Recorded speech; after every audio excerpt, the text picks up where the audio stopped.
Vamos a orar juntos. Agradecidos estamos, Señor, de poder reunirnos, poder encontrarnos, los que estamos cerca, los que estamos lejos también.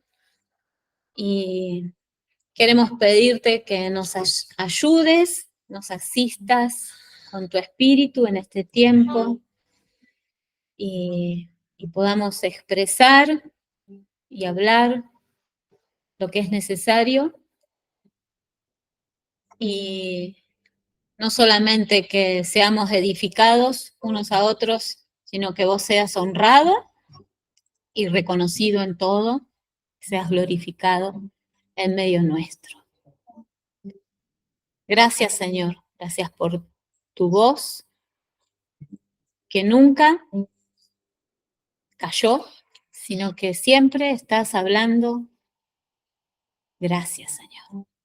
Es nuestro deseo estar atentos y ser no solamente oidores, sino hacedores de tus palabras.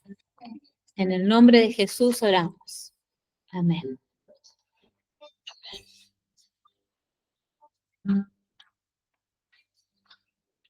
Hoy vamos a compartir un poco con Lautaro en esto que estamos practicando, ¿sí? Que todos tenemos para hablar por el Espíritu. Y así como hemos resuelto ir haciéndolo porque en un día todos, si no, no nos alcanzan los tiempos. Entonces vamos repartiéndonos. Y nosotros hoy queremos retocar un tema que venimos hablando. Y vamos a ver otra vez un pasaje que ya les animo a que vayan buscando en las Escrituras de 1 Corintios 12. 1 Corintios, capítulo 12.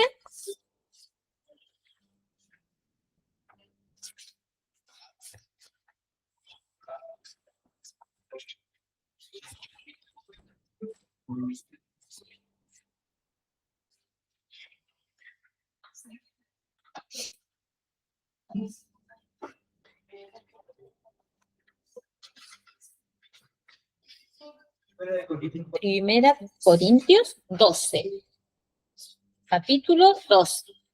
Vamos a ver los dos primeros versículos, el 1 y el 2.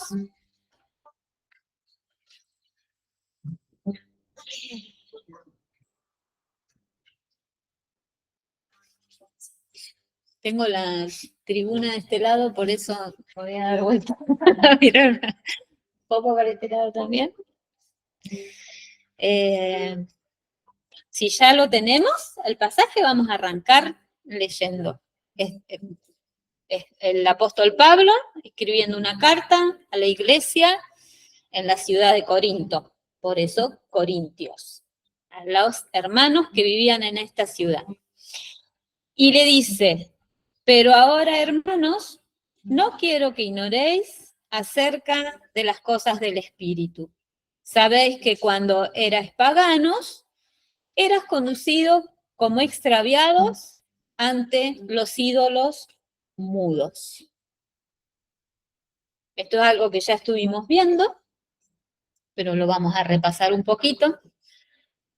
Antes de que nos alumbrara Cristo y la verdad, éramos conducidos como extraviados ante los ídolos mudos.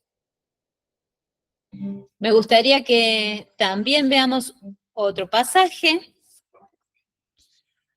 que está en 1 Pedro, y marquen este porque vamos a volver. Déjenle algún papelito, alguna cosa. Y vamos a estar viendo este pasaje 1 Pedro, vuelvo a repetir, capítulo 2, versículo 9. Entonces, así como les dije en el otro pasaje, es el apóstol Pablo escribiendo la carta en esta oportunidad es el apóstol Pedro. ¿Sí?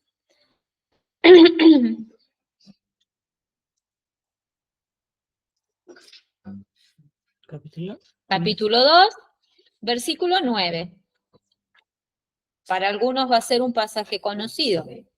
Dice, leo, pero vosotros sois linaje escogido, sacerdocio real, nación santa, pueblo por posesión, o adquirido, dicen las otras versiones, para que proclaméis las proezas del que los llamó de la tiniebla a su luz admirable. Acá nos encontramos con dos apóstoles hablando lo mismo, ¿sí?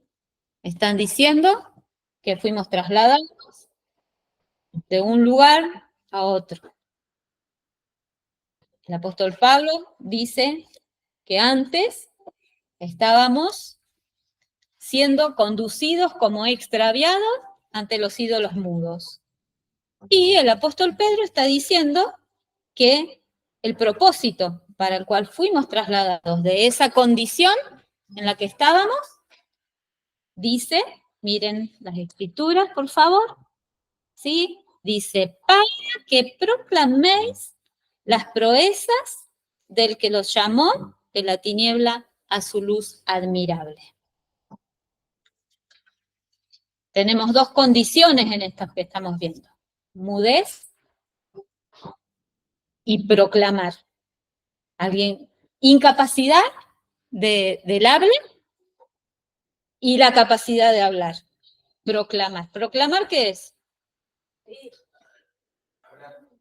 Incluye hablar, ¿sí? Es hacer conocer algo, es como publicar, anunciar, no de una manera silenciosa, así que disimulada, sino que te da la idea de que es algo que es medio fuerte, fuerte.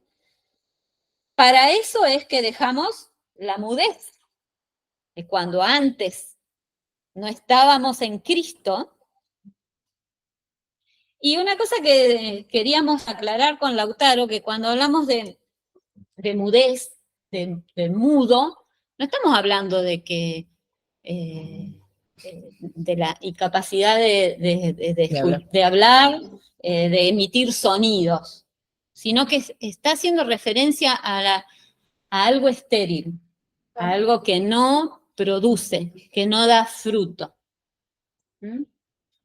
Entonces queríamos aclarar esto, para que la mente no se vaya para cualquier lado a imaginar cualquier cosa, sino que estamos hablando de un hablar espiritual, de un hablar que lo produce el espíritu, no solamente sonidos, sino de algo que tiene sustancia.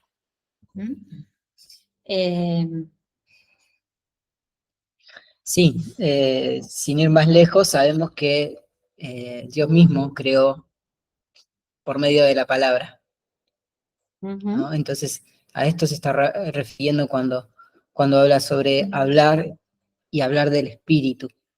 ¿Sí? Es la misma esencia.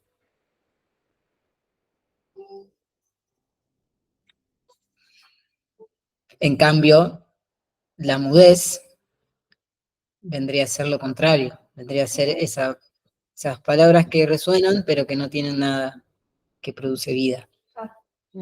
Por eso, esterilidad.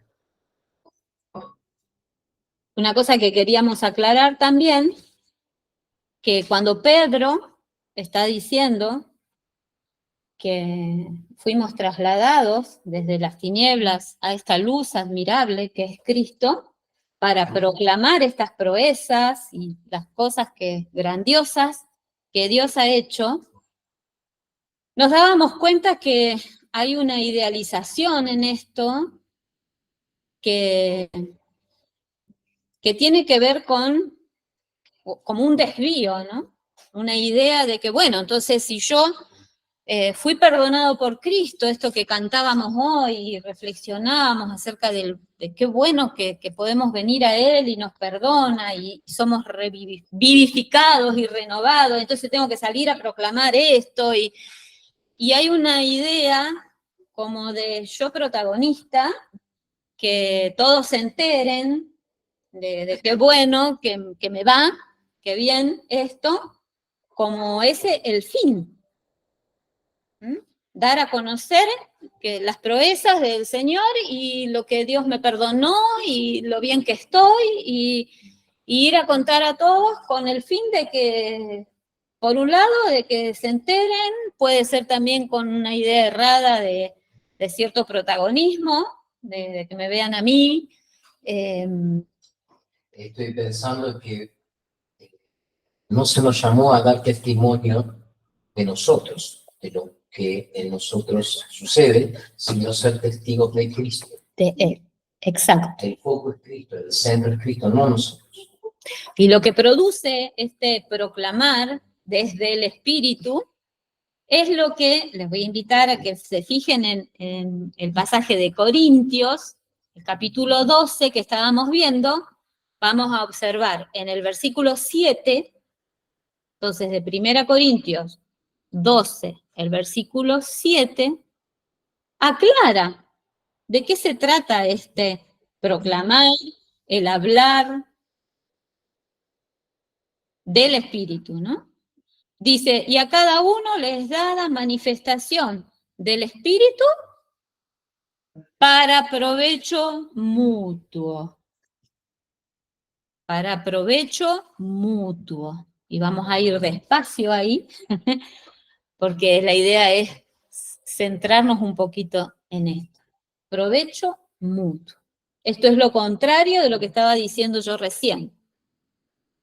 Proclamar, dar testimonio del que nos llamó, tiene este fin, provecho mutuo, que otros sean provechosos y que yo también reciba provecho. No se trata entonces de un protagonismo para mí, sino de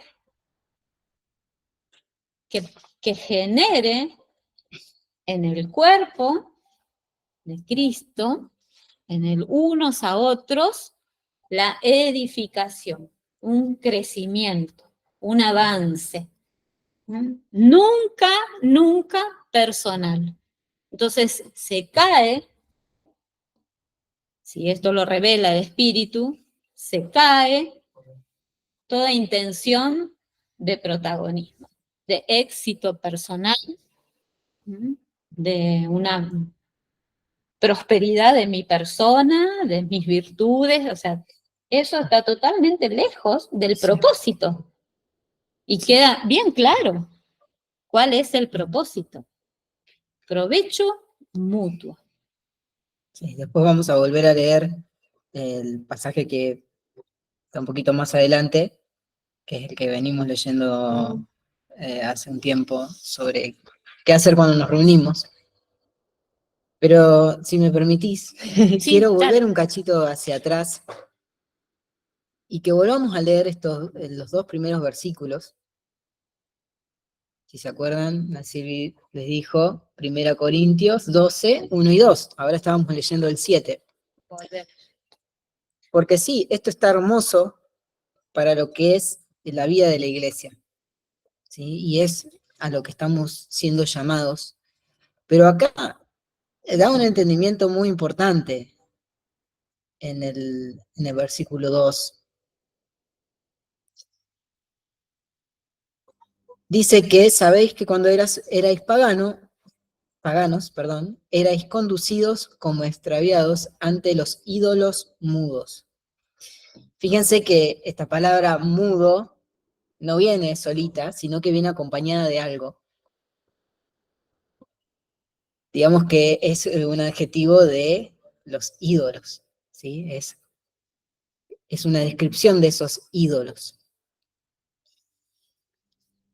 Y quería que no lo dejemos pasar rápido y que pensemos realmente qué significa esto.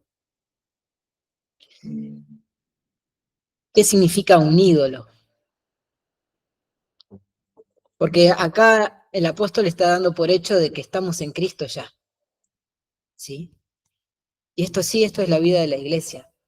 Pero nosotros no podemos hacer parte de la vida de la iglesia si no dejamos de ser paganos. Porque acá está hablando de cuando erais paganos, ¿no? ¿Qué significa ser paganos? Básicamente es no tener a Dios como el centro de nuestra vida.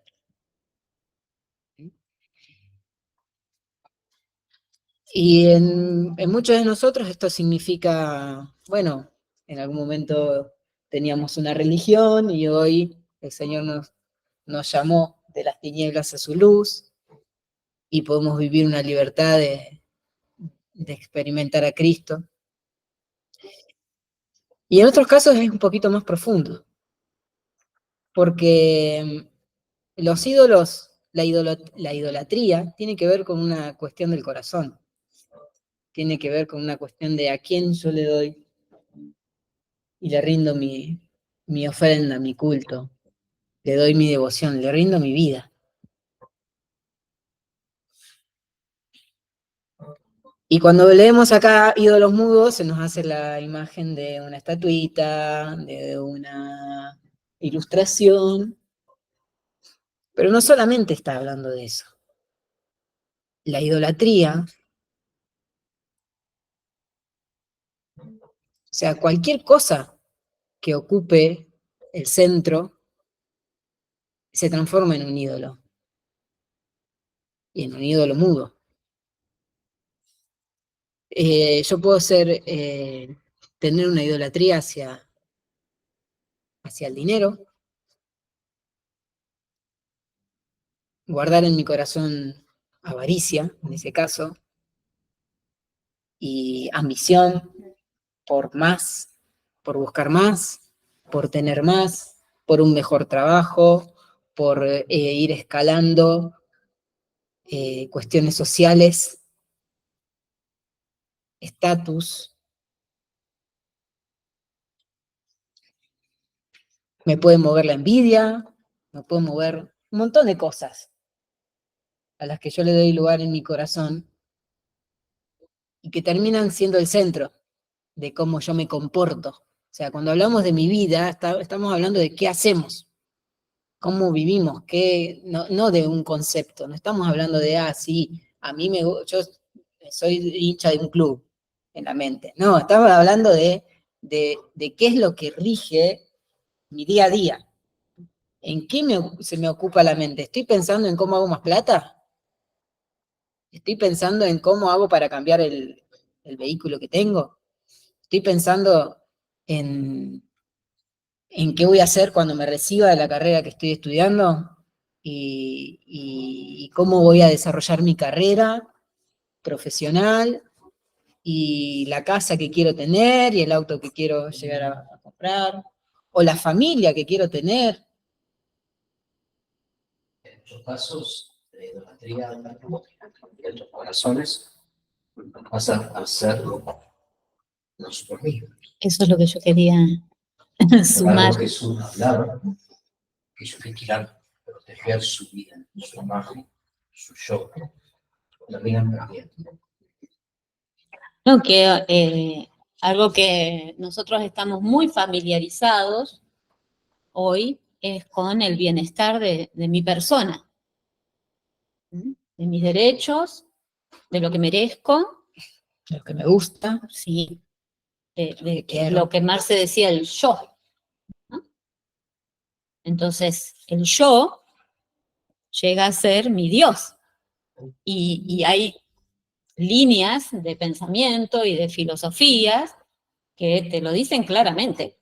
O sea, Dios sos vos, yo soy Dios. Entonces, todo gira en torno a lo que a mí me parece, me cae, no me cae, y yo soy el centro. Lo que hablábamos hace un tiempo, ¿no? El humanismo. Ser humano, el Dios. Sí, Si vamos a la definición más estricta o quizás más salida de las religiones, un Dios o Dios es lo que define qué es lo que está bien y qué es lo que está mal. Es ese criterio para entender qué es lo bueno y qué es lo malo. Y la palabra lo dice muy claramente. ¿Cómo es que nosotros llegamos a acceder a eso? Bueno, lo traemos heredado del Edén y de haber comido de ese árbol. Pero ese árbol lo comemos todos, no es que lo comió Adán. Y sí, yo estaba nombrando todas estas ambiciones, pero todas se centran en yo, en mí. Y son de las cosas más finitas de discernir y darse cuenta.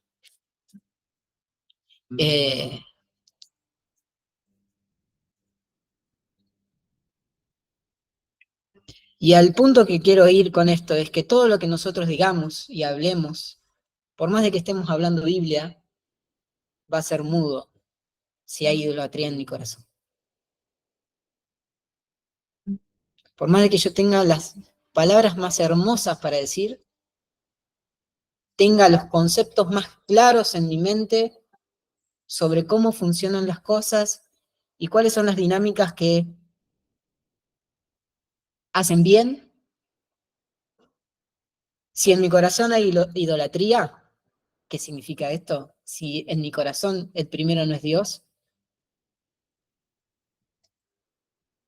es mudo. Es mudo. Y a esto se refería Pablo más atrás, en 1 Corintios 4. Si lo lee, muchos se lo deben saber de memoria. 1 Corintios 4:20, pero lo vamos a buscar. No, segunda, ¿no? No, sí, 1 Corintios 4:20. 1 Corintios 4:20. Y que dice que el reino de Dios no consiste en palabras, sino en poder. De estas palabras está hablando Pablo. De estas palabras mudas, que no tienen esencia, que no son la palabra de vida, sino que son las palabras estériles.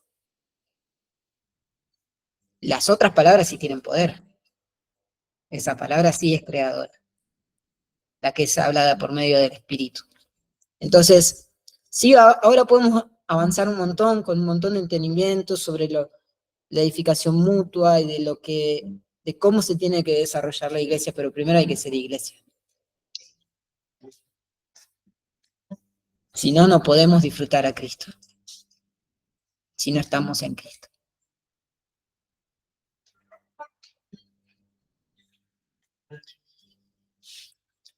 Y si estamos en esa posición, ahí cae de maduro. Cae de maduro el versículo 7 y retomamos lo que veníamos hablando. ¿Cuál es el enfoque? ¿Lo recordás? Que a cada uno les da la manifestación del Espíritu para provecho mutuo. Porque en lo que hablamos se expresa de lo que estamos llenos. Tomate el ejercicio en esta semana de prestar atención. ¿Qué estás hablando? ¿Qué estoy hablando?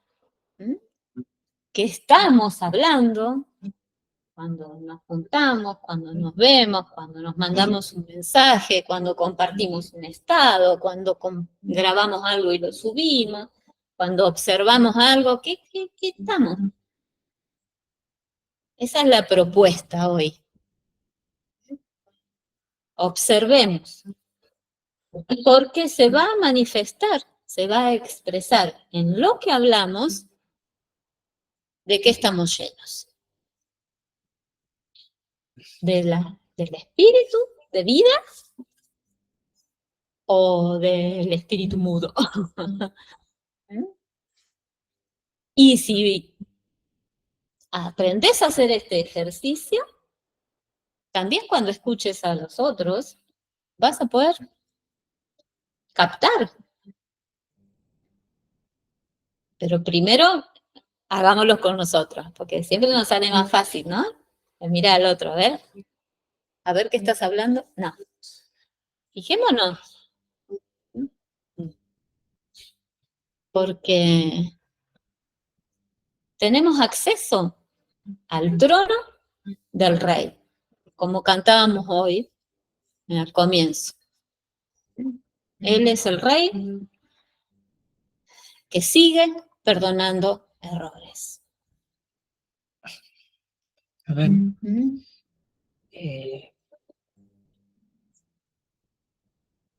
Y si estamos en Cristo,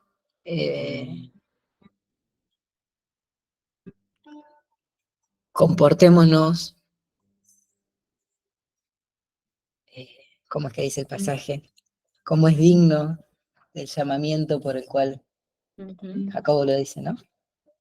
A ver, Santiago, Marcia, si nos ayuda, si te ayuda en lo que estás queriendo decir. Sí. Ajá. Pero lo que voy es que las tinieblas en este tiempo, iba a decir el sistema, pero el sistema es una palabra que está muy trillada y se le pierde el significado.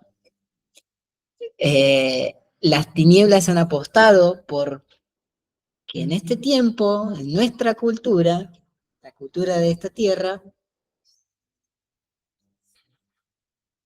disociemos.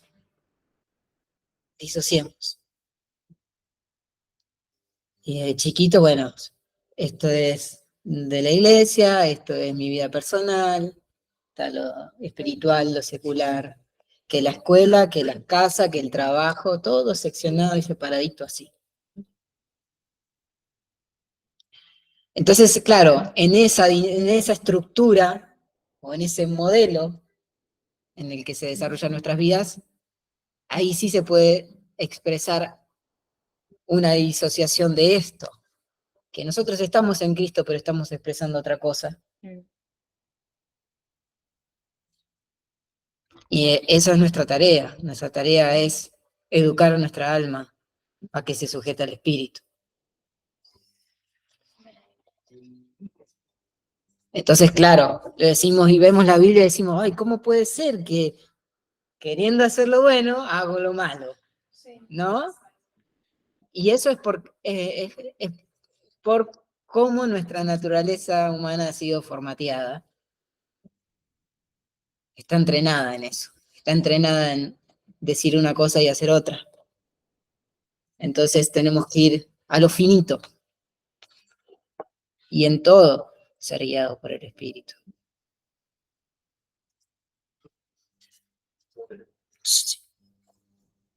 Sí. Quiero hacer un breve pantallazo porque es necesario seguir manteniendo claro de qué estamos hablando y muchas veces es preciso ir a las bases. El ser humano fue creado como un ser uno, no tres partes. Es un ser que contiene todo. Es un ser espiritual. Es un ser espiritual que tiene cuerpo. Hay seres espirituales creados también que no tienen cuerpo. Los ángeles son seres espirituales, tan reales como vos y como yo, pero no tienen cuerpo. El ser humano es el único ser creado que contiene o que posee las dos esferas, las dos atmósferas, la espiritual y la material. ¿Sí? Cuando Dios sopló aliento de vida en ese primer hombre, al unirse el espíritu con ese cuerpo creado, apareció el alma. El alma es el conector que hace posible que lo que está en la atmósfera espiritual se transmita a la atmósfera física, material. Los ángeles, al no tener cuerpo, no lo pueden hacer. Aún hay un interesante salmo profético que habla como el Hijo, que es Dios, al no tener cuerpo, necesitó recibir un cuerpo para venir y cumplir el propósito en esta tierra y ser Jesús. El Hijo, al encargarse, al tener cuerpo, a tabernaculizar, significa habitar en ese cuerpo, pudo cumplir el propósito señalado en el principio de la fe. ¿Me van siguiendo? Sí. Bien. Entonces vemos que el único ser creado que une lo espiritual y lo material es el hombre. Por eso Jesús dijo el Hijo del Hombre, refiriéndose a sí mismo. ¿Lo han leído alguna vez? El Hijo del Hombre. ¿Lo han leído en las evangelios? Sí. O mayor por el Hijo del Hombre. Bien. ¿Qué ocurre en Edén? En Edén, el hombre, en vez de unirse a la fuente espiritual y mantenerse en conexión con la fuente espiritual, Dios elige independizarse mediante el conocimiento tanto de lo bueno como de lo malo, no solo de lo malo, de lo bueno y de lo malo. Me independizo de la fuente espiritual de vida, ¿sí? Mediante el árbol del conocimiento del bien y del mal. Entonces, el alma, que es donde está el conocimiento, el pensamiento, el razonamiento, este pensamiento, este razonamiento produce emociones. Y estas emociones después hacen que mi voluntad actúe. Comienza a ocupar un lugar que no le corresponde. En vez de ser un conector entre el espíritu y lo material, o lo espiritual y lo material, comienza a tener un lugar de preponderancia y de gobierno. Y como está desconectado con el ámbito espiritual, empieza a prestar más atención, porque es su forma, es decir, fue creada para eso, al cuerpo. Por eso Pablo dice que en la cruz fue crucificado nuestro cuerpo de pecado. ¿De qué está hablando?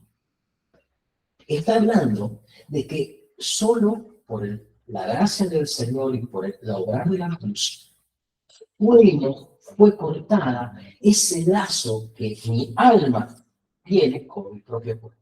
Es decir, mi alma, como él decía, fue formateada de alguna manera. ¿De qué? De atender a mi cuerpo. Por eso es tan importante cómo me siento. Es tan importante cómo me gusta, cómo no me gusta. Lo que veo, lo que escucho en ámbitos materiales y físicos. ¿Me estoy dando a entender? ¿O no? Estoy hablando. Por eso es tan importante nuestro criterio, nuestra vida. Claro. Entonces, nuestra alma está entrenada, y no porque es algo propio de nosotros. Nuestros padres nos pasó lo mismo, nuestros abuelos y nuestros ancestros vienen pasando eso.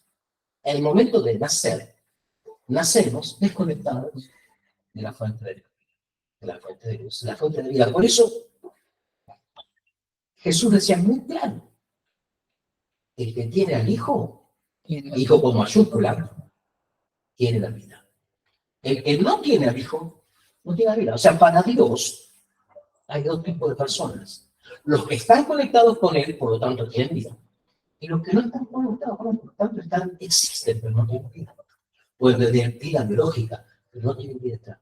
Y vida eterna no significa vida para siempre. Eso es vida infinita. Vida eterna significa vida plena. Y el único que tiene vida eterna es Él. Porque Él es increado.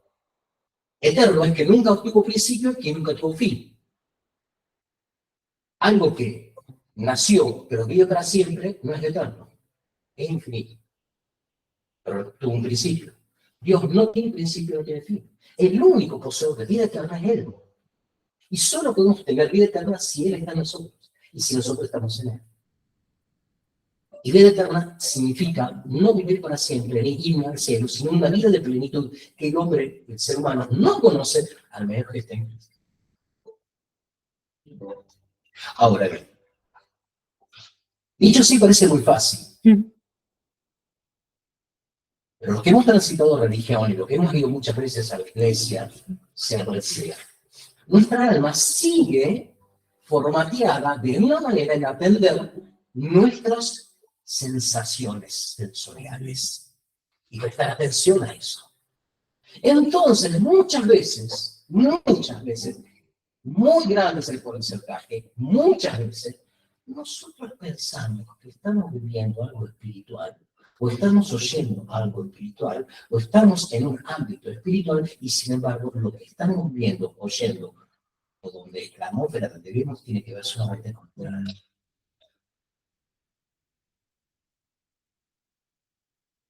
¿Cómo esto se puede solucionar? Justamente lo que nuestra hermana está hablando. Es un continuo, constante, repetitivo deseo y decisión de que el trono y el centro de mi vida, de mi corazón, de mi deseo, sea Él. Esto no ocurre por una oración. Yo puedo orar esto ahora y mañana ser cualquiera. Es un continuo, lo repito, deseo y decisión de que sea el centro de mi vida, la autoridad de mi vida. Por lo tanto, ya salgo de esa independencia del árbol, eso que comía de mi conocimiento y del pie, y me hago esto porque me parece bien, total es buena intención, pero no es lo que él dice, entonces sigue siendo lineal. Ay, yo, qué sé yo, ¿qué te puedo decir? Yo hago esto por la gente, y ayudo a la gente, y de esta manera estoy haciendo el bien, y porque hago el bien, sé que Dios está conmigo. Para un momento. Dios te dijo que hagas eso. En el fondo, seamos honestos, ayuda a la gente porque quiere ser reconocido. Qué bien que le hace cuando alguien dice muchas gracias. Qué bien que le hace cuando alguien le dice qué bien lo que estás haciendo. El otro día, una persona me comenta un diálogo que tuvo con otra persona. Dos personas que han estado en ámbitos evangélicos. Uno está en el reino, el otro todavía no. Esta persona que me cuenta, me dice, yo le dije, vos haces radio y anunciás el evangelio y pasás música y eso, pero en realidad lo que vos estás buscando es esos mensajes que te mandan, que te dicen, qué bien que lo estás haciendo, qué bueno, eso es lo que te motiva a lo que estás haciendo. Cuando no tenés eso, cuida esta crisis. Por eso, repetir a veces, en el altar, por momentos estás bien y por momentos estás mal. Por allá. ¿Me explico? Eso es alma. Ay, pero estoy haciendo algo porque es anunciar el evangelio. Es alma. Es emociones. Y qué bien que hacemos algo espiritual y no lo es. Es muy estéril. Muchas gracias.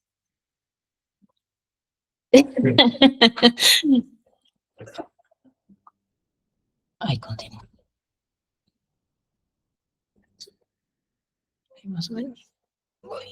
Bueno, Marce graficó muy bien lo que yo les decía en el principio, ¿no? Fuimos convocados o trasladados de un reino a otro reino para proclamar, pero ¿con qué motivación o cuál es el fin? Entonces, una forma que tenemos de comprobar si estamos andando en el espíritu, si estamos hablando por el espíritu, es lo que dice el versículo 7. Vamos a mirarlo de vuelta. Que a cada uno les da la manifestación del espíritu para provecho mutuo.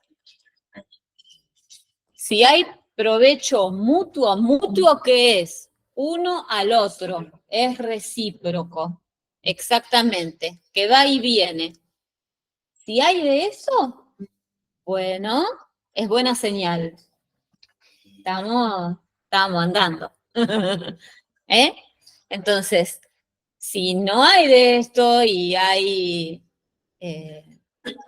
satisfacción personal, proyección personal, intereses personales, aún si hablo de una relación lejos de la verdad y del propósito. Provecho mutuo.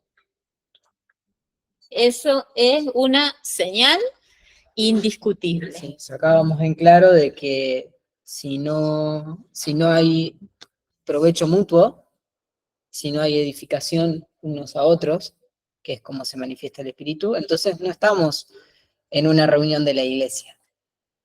No estamos en una reunión de edificación de la iglesia como hablan los hermanos acá, que dice cuando se reúnan y cómo son las reuniones de la iglesia que leemos en Hechos o en las cartas.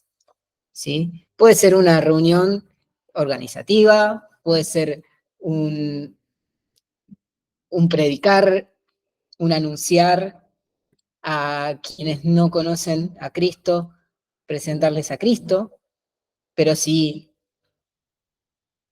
no hay mutuo, si no hay una expresión, sí, mutualidad, si no hay una expresión del espíritu a través de todo el cuerpo, entonces no hay crecimiento, no hay edificación de la iglesia.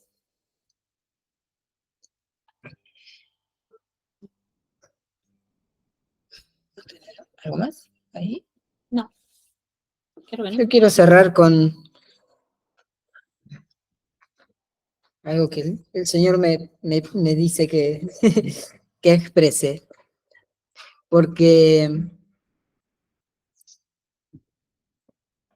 veníamos hablando y trayendo luz sobre lo que es bueno, sobre lo que es malo, sobre quién tiene el lugar de decisión en mi vida y en el lugar del trono.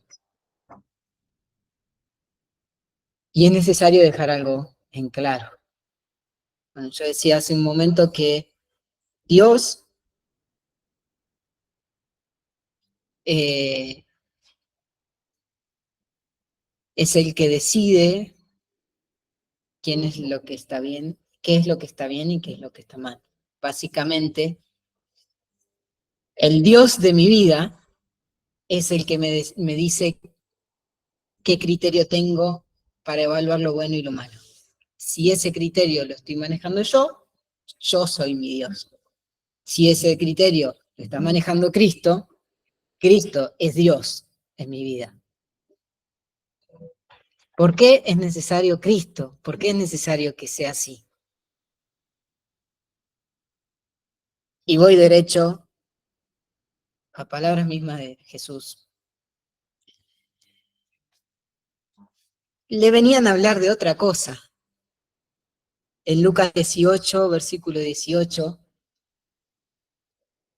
dice lo siguiente: cierto dignatario le preguntó diciendo, Maestro bueno, ¿qué haré para heredar la vida eterna? Jesús le respondió y le dijo, ¿por qué me llamáis bueno? Nadie es bueno sino uno, Dios. Después se sigue desarrollando el pasaje, pero tira una perla, una verdad eterna, preciosa, y declara, no hay nadie bueno sino Dios. Y eso tira por tierra cualquier argumento de buenas intenciones, como decía recién Marce.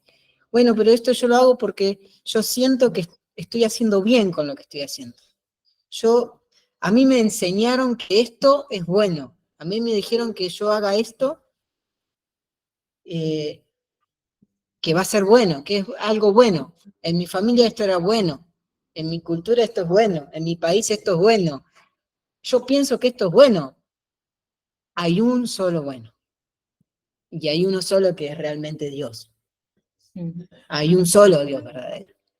El que realmente es bueno. Y no está en nuestra consideración y en nuestro raciocinio el entender por qué Él es bueno, sino entender esta declaración. ¿Y qué se espera de nosotros? Hacer como hizo el salmista: a quien tengo en los cielos, sino a ti, nadie desea una tierra fuera de ti. Dios, eres mi bien.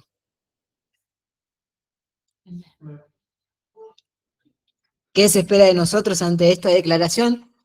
Amén, Señor, vos sos mi bien.